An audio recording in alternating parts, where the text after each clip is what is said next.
আল্লাহর রহমতে সংসদ সদস্য নির্বাচিত হই, তাহলে কোনো গাড়িতে করে নয়, সেই বুড়ো রিক্সা চালক বাবাকে নিয়ে তার রিক্সায় করে সংসদে যাব ইনশাআল্লাহ।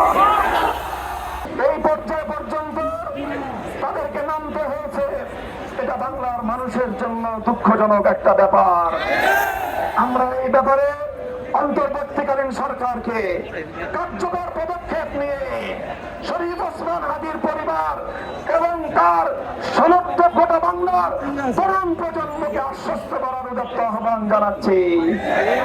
ইনশাআল্লাহ আমাদের আজকের এই মিছিল, এই নির্বাচনী মিছিলে যোগদান করবেন বাংলাদেশের জুলাই বিপ্লবের অন্যতম অগ্রসেনানী, বাংলাদেশের তরুণ প্রজন্মের আইকন, জুলাই যোদ্ধা হাসনাত আব্দুল্লাহ।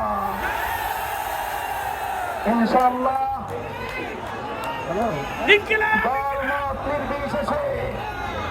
দলমত নির্বিশেষে 11 দল, আমরা 11 ভাই হাতে হাত রেখেছি।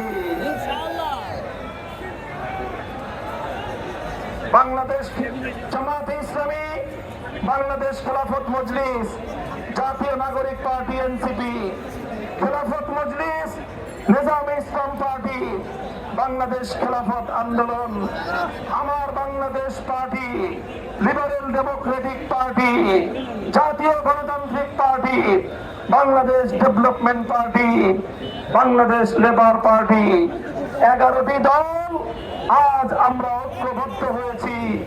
ইনশাআল্লাহ বিজয় আমাদের সুনিশ্চিত। বাংলাদেশের ভাগ্যের পরিবর্তন হবে ইনশাআল্লাহ।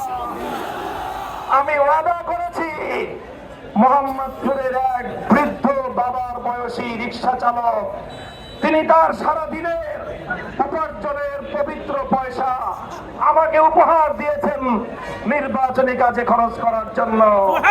আমি সেই বাবার টাকাগুলো আমার মাথার উপর আশীর্বাদ হিসেবে নিয়েছি। তিনি আমার কাছ থেকে কথা চেয়েছেন, আমি যদি এই এলাকার মানুষের ভোটে আল্লাহর রহমতে সংসদ সদস্য নির্বাচিত হই, তাহলে কোনো গাড়িতে করে নয়, সেই বুড়ো রিক্সা চালক বাবাকে নিয়ে তার রিক্সায় করে সংসদে যাব ইনশাআল্লাহ। আমি মোহাম্মদপুরের মানুষের কাছে জানতে চাই, আল্লাহর কোরআনের কথাগুলো জাতীয় সংসদে বলার জন্য একজন বাবার বয়সী বৃদ্ধ রিক্সা চালকের মনের বাসনা পূরণ করার জন্য সেই বাবার রিক্সায় করে জাতীয় সংসদে আমাকে পৌঁছাতে আপনারা আমাকে সমর্থন দিবেন তো ইনশাআল্লাহ?